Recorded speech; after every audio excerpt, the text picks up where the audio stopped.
Kolluru high school ground లో ఏర్పాటు చేసిన క్రికెట్ టోర్నమెంట్ ను ప్రారంభించిన మాజీ మంత్రి వేమూరి శాసనసభ్యులు ఉనక ఆనందబాబు.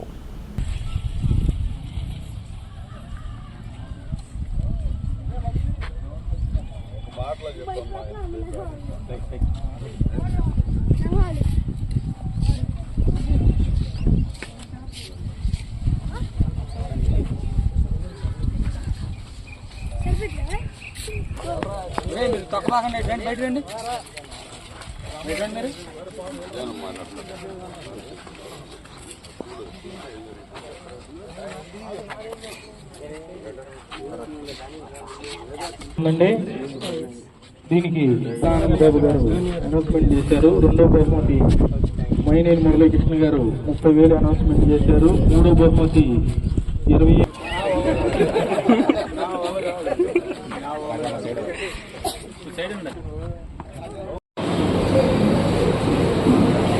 ఈ గ్రీవెన్స్ మీకున్న సమస్యలు తెలుసుకొని పరిష్కరించే దిశగా మీ దగ్గరికి రావడం జరిగింది. చంద్రబాబు నాయుడు గారి నాయకత్వంలో ఈ రాష్ట్రంలో కూటమి ప్రభుత్వం ఏర్పడ్డాక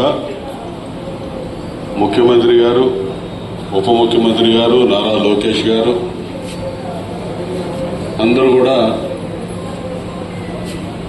ప్రజా సమస్యల పరిష్కార వేదికలో నిర్వహిస్తూ వాటిలో పాల్గొంటూ ఉన్నారు.